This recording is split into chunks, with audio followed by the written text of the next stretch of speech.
Because understanding great literature is better than trying to read and understand yet another business book. On the Leadership Lessons from the Great Books podcast, we commit to reading, dissecting, and analyzing the great books of the Western canon. You know, those books, from Jane Austen to Shakespeare, and everything else in between, that you might have fallen asleep trying to read in high school. We do this for our listeners, the owner, the entrepreneur, the manager, or the civic leader who doesn't have the time to read, dissect, analyze, and leverage insights from literature to execute leadership best practices in the confusing and chaotic postmodern world we all now inhabit.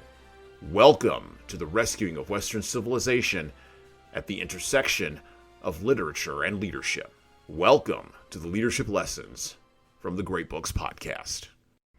Hello, my name is Jesan Sorrells, and this is Leadership Lessons from the Great Books podcast, episode number 168.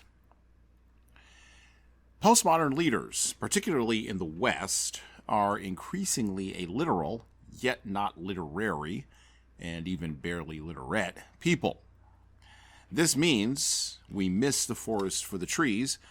Our expectations of other people don't match their inherent and obvious capabilities or lack of capabilities, and we arrange social, political, cultural, and business systems to minimize as much risk to ourselves as possible.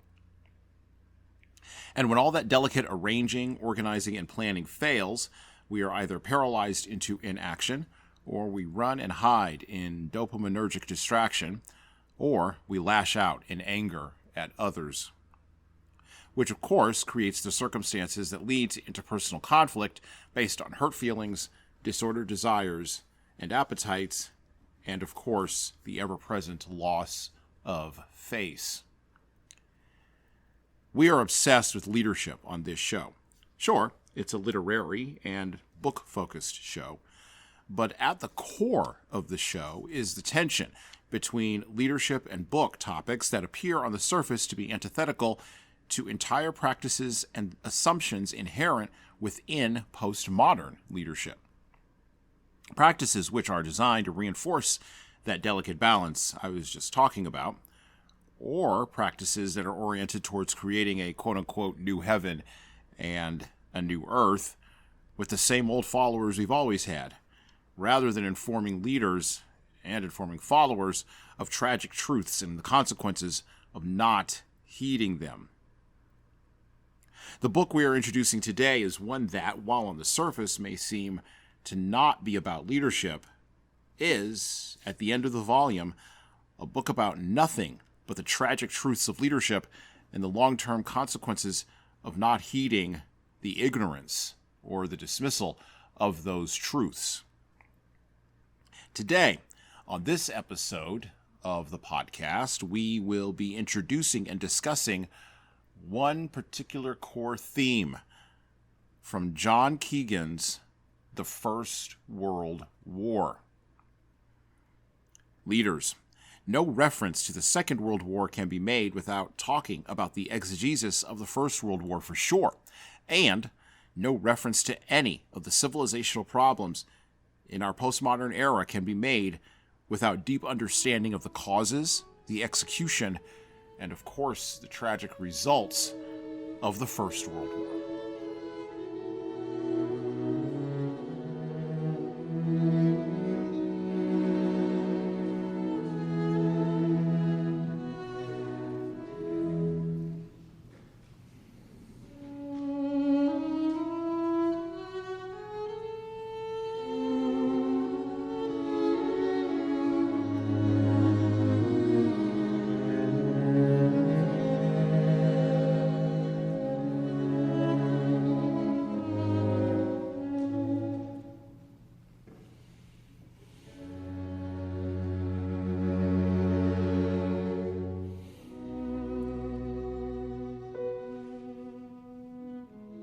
And we open with an examination of our volume, The First World War by John Keegan. The book is set up in an interesting way. By the way, the version that we have is published by Vintage Books, a division of Random House. published back in 1998. And so, of course, as with all books that are under copyright, we will not be reading directly from the book. However, I do want to give you a brief overview of what you can expect when you open up this volume. So there are 10 chapters in the First World War by John Keegan, beginning with a European tragedy, where he puts forth his initial thesis that the war that was called the First World War was a tragic and unnecessary conflict. He goes further in stating that the crisis that led to the First World War could have been avoided, and that the suffering that was inflicted upon the Germans, the British, and the French, and of course many others worldwide, could have been avoided. It could have been ameliorated in the crisis, or during the crisis of 1914, during that summer. Then he goes into talking about the battles, the frontiers and the Marne, the battles that are in, or that occurred in the east between Germany and Russia, the stalemate of battles, and the war beyond the Western Front. And that's one of the things that we tend to forget about World War I. We tend to really focus on the European nature of the Western Front, that long swath of land that went from south eastern France all the way to Holland and into the Netherlands. We tend to really focus on the trench warfare that occurred in that area, and we tend to forget that there were colonial powers that were involved. Not there were colonial powers. We tend to forget that the major players were colonial powers, and that as a result, their colonies got involved in the war.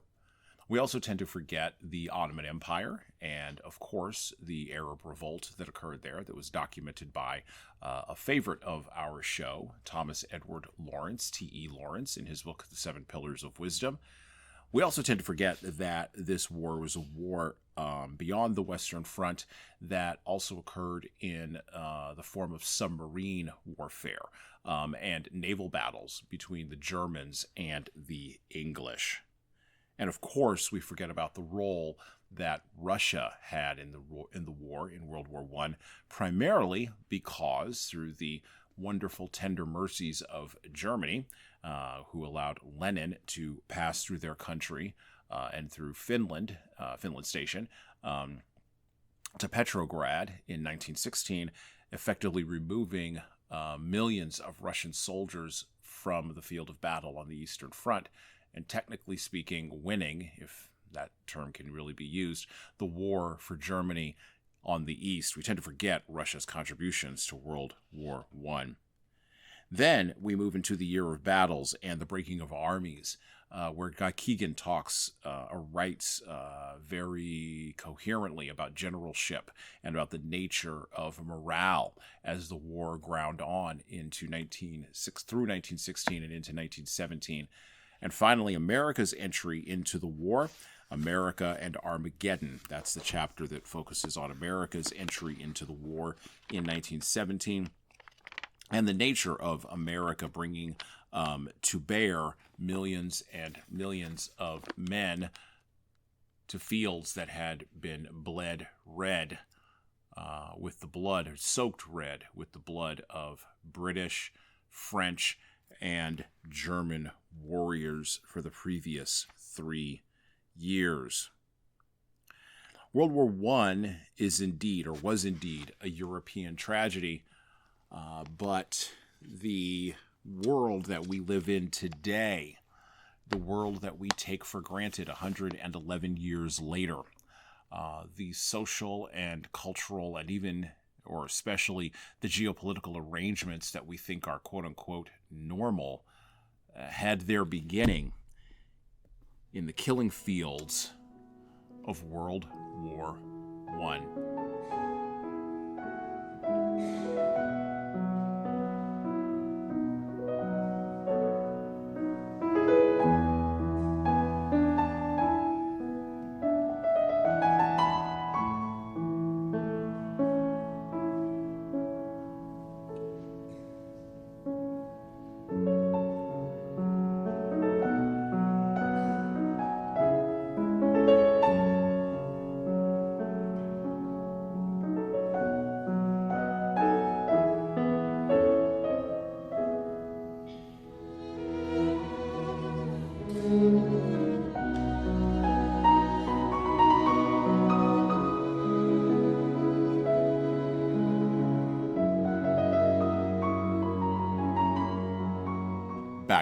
look back to the First World War by John Keegan. So when you open up the book, the first 3 chapters lay out Keegan's assertion, lay out some of Keegan's basic assertions about the causes of the First World War. And he asserts several that we're going to talk about in toto or in aggregate here today, and then one that we're going to focus on specifically in the next couple of sections or next couple of segments of the show. So he opens up in his first 3 chapters, Chapter 1, A European Tragedy, Chapter 2, War Plans, and Chapter 3, The Crisis of 1914, by laying out in order all of the reasons Europe had, pre-World War I Europe had, to not go to war, right? But then he also lays out these same reasons as reasons that would inexorably prove to drive Europe and European powers to war. So one of the first things he lays out is that the folks in Europe, both the civilians and the political class, during the time previous to World War I, had an abstract understanding of war due to a long peace that actually began in 1870 and continued with few hiccups into 1914. That created almost a generation and a half of people who had not known a major continental struggle. Sure, Napoleon and Wellington and all that had happened earlier in the 19th century, and yes, there were the Russian wars in the middle part of the 19th century, and of course, America had her Civil War, which none of the European powers paid very much attention to, as they viewed it as an internal struggle in America between 1861 and 1865. But beyond that, there hadn't been a major world enveloping, great power enveloping conflagration for a generation and a half previous to World War I. So people were lulled. This is Keegan's point. People were lulled. Politicians were lulled. Leaders were lulled into a false sense of security. The second factor that led to this European tragedy being played out in World War I was the fact of men under conscription, men under the control of folks who could make them march, make them dig, and claim that it was all for the protection of a nation state. There was an entirely militaristic society that existed underneath the European power structure, and Keegan points this out, that actually allowed great powers to think of and to consider how they would mobilize hundreds of thousands of men and bring the force of those hundreds of thousands of men to bear against hundreds of thousands of other men. Military society also, or the creation of a military society, a military subculture in and amongst the European powers of the British, the French, and most, of course, notoriously the Germans, allowed politicians and generals, more so generals than politicians, to make war plans. And war planning was something that Keegan points out had become more formalized during the back half of the 19th century. As he points out in the first 3 chapters, when he talks about Schlieffen's plan that was eventually adopted by Moltke in Germany and eventually executed by the German generals in World War I to stalemate results. These war plans were created by men who had very little actual practical war experience, right? And so when you have we have very little actual practical war experience. Most of your war planning at war colleges, where your subordinates are going to be, who are going to execute these war plans if they are ever to come to fruition, most of that's going to be based on theory.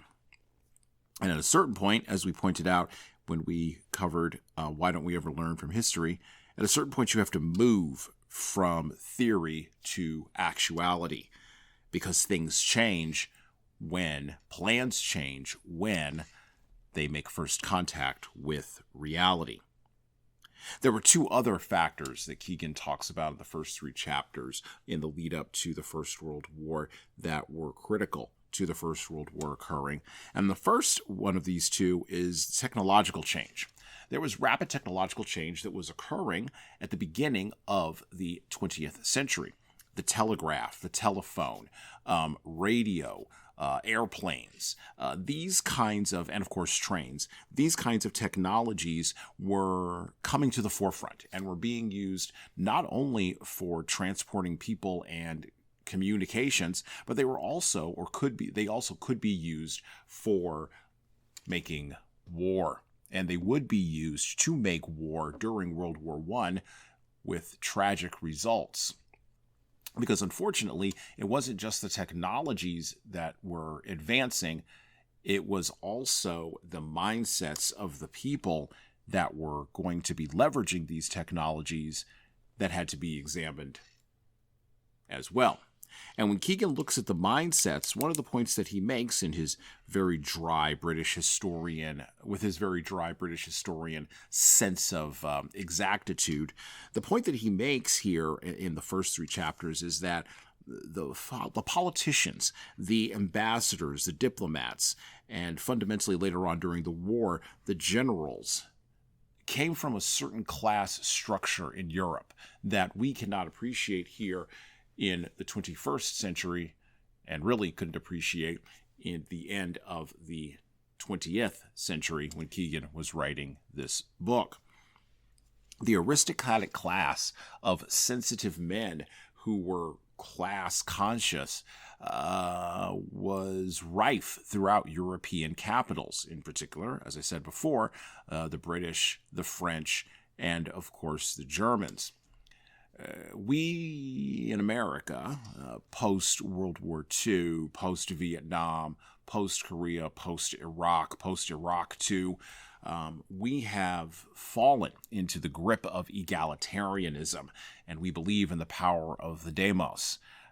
But the aristocratic class, the kings and the princes, and the people that they appointed to run their wars and expand their colonial empires, believed in the right to rule. And they believed that it was also a burden. And so,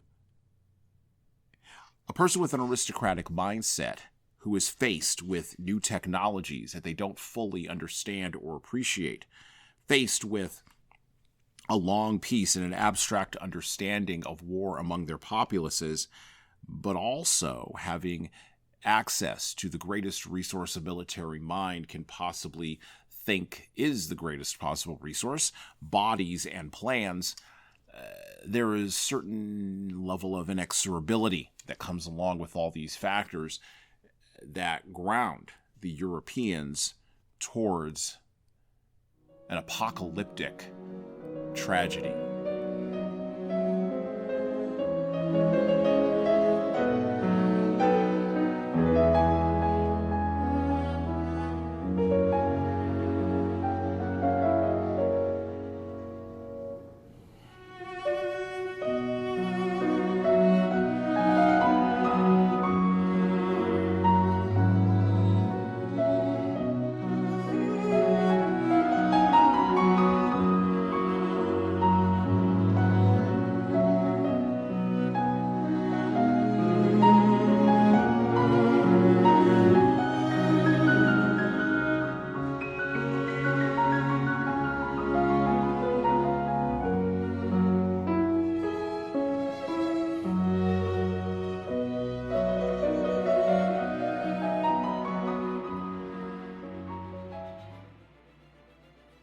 Hello.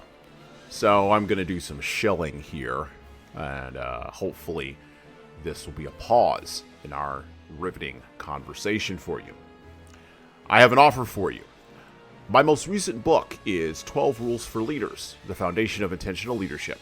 It's available in paperback, hardcover, or as an ebook on Amazon, Barnes & Noble, Kobo, and any other place you order books. Now, in this book, I address the 12 leadership areas that I have found leaders need to be the most intentional in to be the type of leader followers actually want to follow. From establishing a foundation of leading teams through managing conflict effectively, all the way through leading teams through change, knowing what to do and why to do it can help readers, like the ones listening to this show, become better leaders. Look, reading this book and living it is like getting coaching from me directly without having to pay my full coaching rate.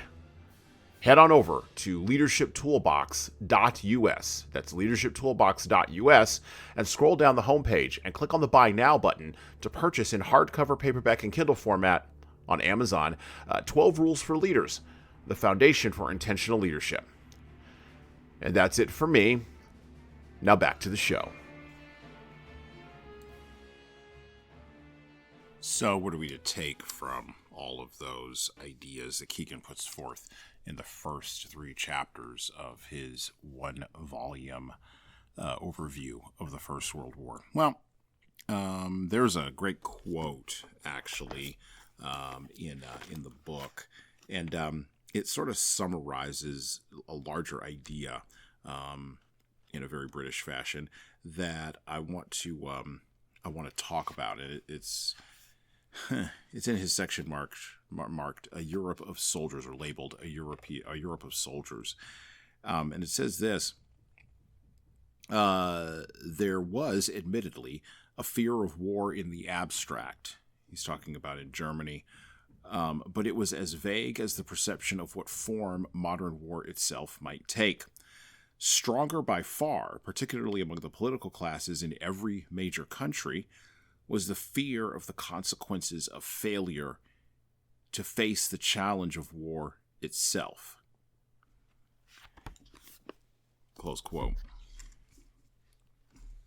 That's an interesting idea to me, because enveloped inside of that idea are concepts of honor, integrity, ethics, truth, and just how far population or leader is willing to take their population in order to fulfill all of those social contracts.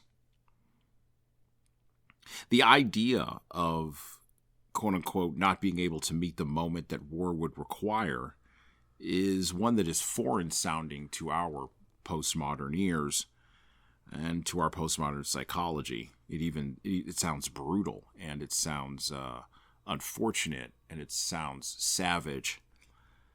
This is because we live in a time where not meeting the moment that X would require or Y would require is such a common occurrence that we have had an explosion in the number of lawyers minted by law schools in the last 40 years, ensuring that people will meet the moment that X requires, or else there will be contractual consequences. Failing to, quote-unquote, meet the moment, of course, comes from an inability to understand that ethics, morality, personal accountability, and this idea of social coherence are bound together in ways that we as individuals cannot understand fully. There's a great line from B.H. Liddell Hart in his book, Why Don't We Learn from History?, which I would like to quote from here, and I quote, "Although they, political leaders up to and during World War I, may have been fools in disregarding the conditions necessary for the effective fulfillment of pledges, they at least showed themselves men of honor, and in a long view, thinking towards the causes of World War II, of more fundamental common sense than those who argued we should give aggressors a free hand so long as they left us alone." Close quote. That's from B.H. Liddell Hart, Why Don't We Learn from History, page 74. Which one is better? This is a huge question for leaders. Is it better to appease and to miss the moment? Or is it better to worry about failing to meet the moment and work yourself up into a froth in order to meet the moment? Failing to meet the moment the conflict sometimes requires is a failure we all struggle with in our own comparatively geopolitically peaceful postmodern era. In business, of course, we call this failure to meet the moment imposter syndrome when we feel it personally. But there is no term, other than maybe cowardice or appeasement, to describe it when we see it in others. this is one of the major disconnects between us reading the history of World War I right now in 2025 and the folks who actually experienced World War I in the early part of the 20th century.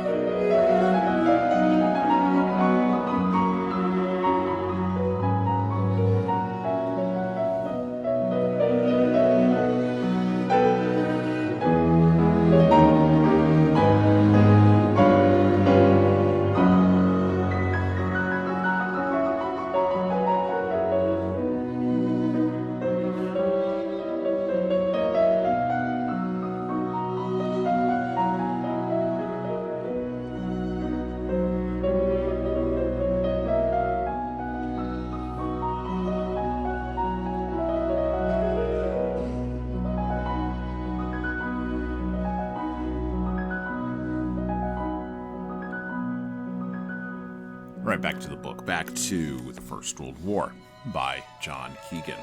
So I'd like to bring up a point here that really, I hope, not really, but that I hope will buttress a larger point that I'm going to close out the show with. So I talked initially in a previous segment about the aristocratic cadre of class-sensitive men who were the diplomats, the ambassadors, the kings, and especially the generals who ran the First World War. Keegan points this out in his chapter entitled The Breaking of Armies. There's an interesting paragraph here that I'm going to quote a line from, and I quote, "Would changes in command, however, change anything?" He's talking about the number of deaths in the Western Front. The generalship of the First World War is one of the most contested issues of its historiography. Good generals and bad generals abound in the war's telling, and so do critics and champions of this man or that among the ranks of its historians. This is the key quote here. "In their time, almost all the leading commanders of the war were seen as great men. The imperturbable Joffre, the fiery Foch, the titanic Hindenburg, the Olympian Haig. Between the wars, their reputations crumbled, largely at the hands of memoirists and novelists, Sassoon, Remarque, Barbousse, whose depiction of the realities of quote-unquote war from below relentlessly undermined the standing of those who had dominated from above." Close quote. Then, of course, Keegan goes on later on in the paragraph to talk about and to quote or to paraphrase from British historians who framed British generalship as quote-unquote donkeys leading lions. And, of course, this is follow-up to a previous chapter in the Year of Battles where he talks about Doug Haig, the British general, the leader of the British Expeditionary Force at the Somme. And Haig was a man who, as he paraphrased there, who would be framed as Olympian, but he also points out, Keegan does, this line, and I want to make this point as well. He says the successful generals of the First World War, those who did not crack outright or decline gradually into pessimism, were a hard lot, as they had to be with the casualty figures accumulating on their desks. Some, nevertheless, managed to combine toughness of mind with some striking human characteristic. Joffre, imperturbability; Hindenburg, gravity; Foch, fire; Kemmel, certainty. Haig, in whose public manner and private diaries no concern for human suffering was or is discernible, compensated for his aloofness with nothing whatsoever of the common touch. Close quote. John Keegan, The First World War. How can you lead people? And this is a question that has become even more sharp or gotten sharper and sharper as we have gotten away from mass casualty in the military and as fewer and fewer grown men have served in the armed forces, at least in America, than ever before.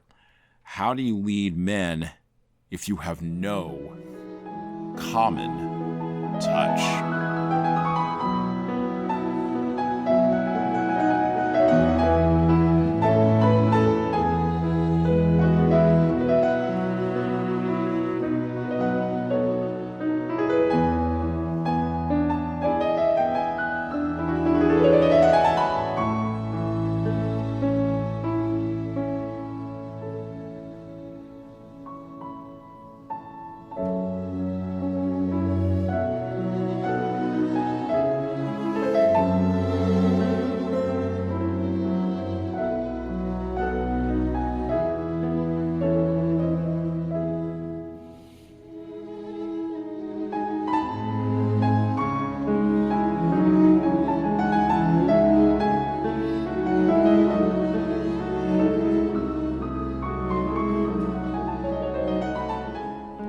So, what are we to do with that piece, right? How are we to square the circle with the aristocratic leadership and the lack of, well, the ability to be hard-hearted, right, in the face of casualty figures or in the face of bad things?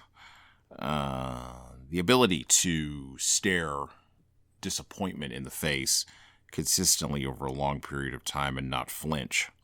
What is the one thing that sort of binds folks together that allows the top and the bottom to work together during times when mass casualties are happening in a war, or when maybe mass firings are happening in a business? Well, in order to make a civilization, we have to agree on what is at the root of a civilization. What is the thing that binds us? What is the act that binds us all together? And B.H. Liddell Hart made the point in his book, Why Don't We Learn from History, that civilization is built on the keeping of promises. We can see that this began to break apart after World War I and has continued to break apart, first in our political class and now even interpersonally between all of us in 2025, eroding like sand on the beach because of the nature of the way World War I was fought, where people who were given a lot of trust, those aristocratic generals and kings, proved to have very little humanity when it came to stopping the casualties and preventing even more casualties at the Somme and the Verdun and at Marne, at Gallipoli, and even east at Lemberg, when the time came for there to be no more dead bodies. I'm not the first person to point this out, this breaking of trust, from another, according to John Keegan anyway, less impressive historical writer who lived during that time, T.E. Lawrence, who we have talked about on this show, comes this sentence from the introduction to his World War I memoir, I guess is what Keegan would say, of the Arab Revolt, The Seven Pillars of Wisdom. And I quote, "We were fond together because of the sweep of the open places, the taste of wider winds, the sunlight, and the hopes in which we worked. The moral freshness of the world to be intoxicated us." He's talking about the people who joined up with him to engage in the Arab Revolt, from the Mecca of Sharif all the way down to the average man who were suffering under the yoke of the Ottoman Empire. Back to the quote. "We were wrought up in ideas, inexpressible and vaporous, but to be fought for. We lived many lives in those whirling campaigns, never sparing ourselves." And this is the money quote. "Yet when we achieved and the new world dawned, the old men came out again and took our victory to remake in the likeness of the former world they knew. Youth could win, but had not learned to keep, and was pitiably weak against age.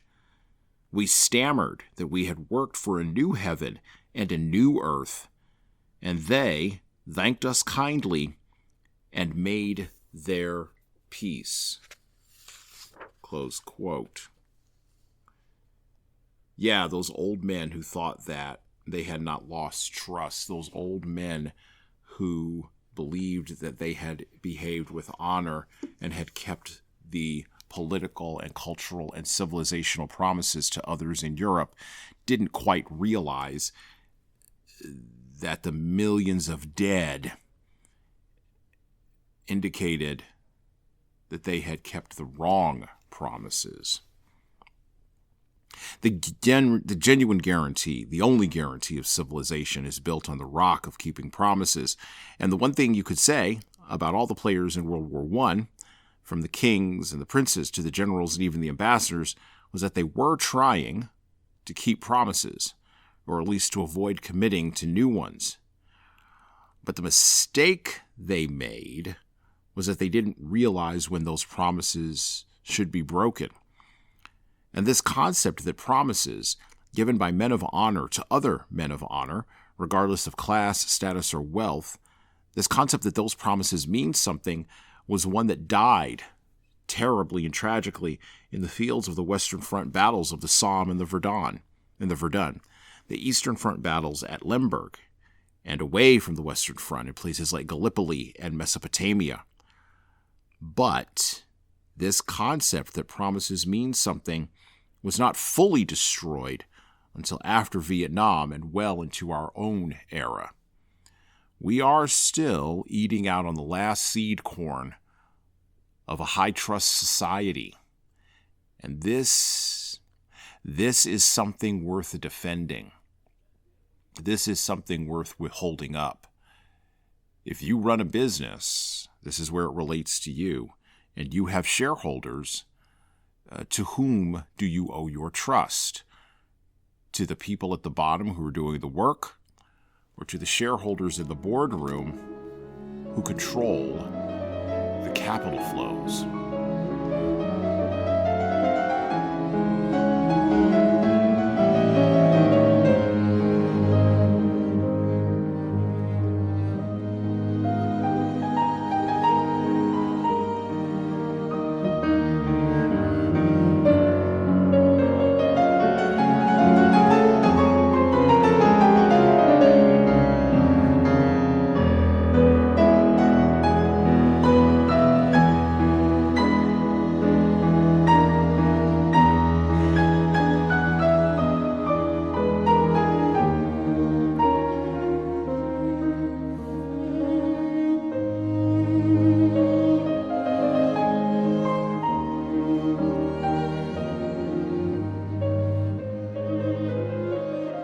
So what are we to make of John Keegan's book, The First World War? What lessons are we to take from this book and apply to our leadership lives 111 plus years after the end of the war, after the beginning of the war, actually? 111 years after the guns started up and then fell silent. What are we to take from the First World War? What are we to take from Keegan's writing about it as a Britisher writing about a British war?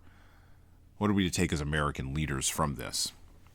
Well, we're going to do a deep dive into some of these other topical areas that we didn't really focus on in this introductory episode when we talk with Tom Libby in our next episode, 169. So I would encourage you to check that out. But there are some things I think that we can glean about civilization from this book. Some lessons that I think will be helpful for us as leaders, whether we are leading in a small business, leading in a community, leading in a family, or even leading a larger enterprise, a larger business, where the decisions are much more, weighty and potentially even difficult. Couple of things to point out, though. In some ways, we are returning now in our own time, and I think this is part of what's flummoxing us in our own time. We are returning to the world that existed before any of us listening or hosting this podcast were even born. We are returning, in many ways, we are turning back to a pre-World War I world of power politics, honor being more important than words and treaties, and civilizations that are relying on trust to keep going. This feels fragile to us when I say it out loud, and it also sounds delusional because it is unknown, and also because we are in a world where all of that kind of pre-World War I stuff seems so abstract, right? And seems to be fragile and lacking robustness because, we fundamentally, culturally frame the reality of our lives in a post-World War II context of supranational institutions, mega corporations, and quote-unquote gee whiz technology, where everyone, even the poorest among us, gets richer and fewer people have anything to fight about, or anything much to fight about anymore.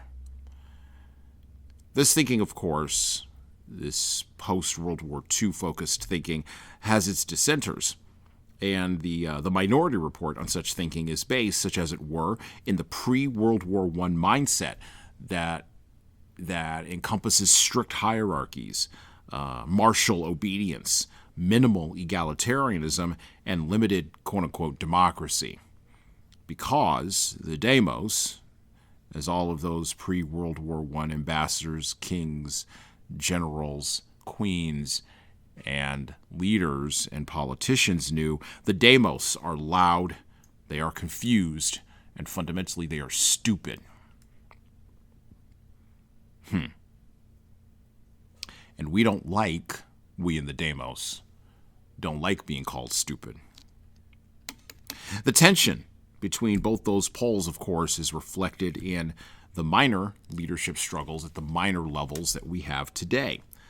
Sure, we use terms from the military like VUCA or frontline or service interchangeably with other civilian terms to describe what the actions are that people are making in our organizations. But with fewer and fewer of us in the West having either carried a gun and marched or having killed someone to gain a strategic position, we don't really know what we're talking about. And of course, I was just reading an article on Substack about the potential that was asking the question, are we in America currently in a civil war? And then you go and read the comments. By the way, here's a pro tip. Never read the comments on a Substack article or read the comments on anything else on the internet. What you read there is the assertions of people who've never actually had to shoot anybody in anger, who don't understand where a martial spirit winds up at, but also people who feel that we are in a declining society. I don't know how we solve those tensions, and I don't know that Keegan, if he were writing a book today, if he were even still alive, 25 years on from the publication of the First World War, I don't know that he would have anything to tell us. I do know that if we return to a pre-World War I world, at least in mindset and maybe in leadership, maybe that ameliorates some things. But maybe I'm wrong. Maybe our technology is too far gone. Our mindsets are too much changed and colored by the exigencies of the Second World War, a war that would not have happened without the First World War. And maybe we have nothing to look forward to other than a continuation of experiencing the consequences of that first horrible European tragedy at the beginning of the last century. We're going to talk to Tom more about all of this and kind of see where this goes. But for right now, that's it for me.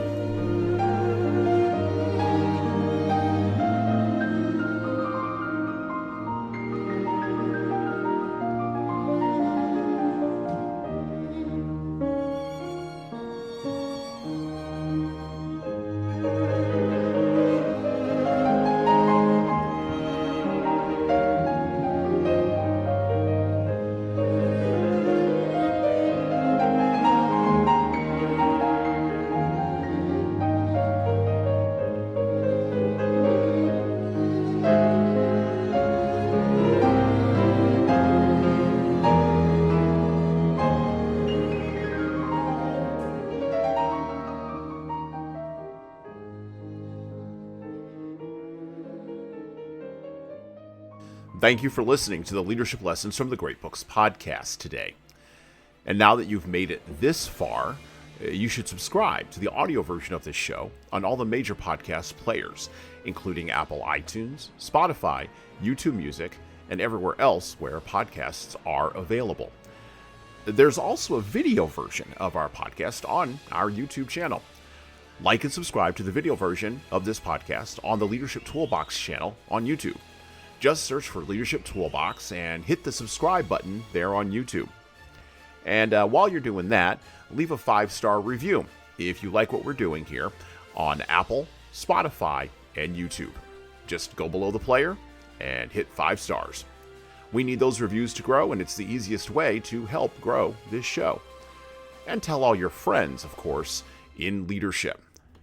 By the way, if you don't like what we're doing here, well, you can always listen to another leadership show. There are several other good ones out there. At least that's what I've heard. All right. Well, that's it for me.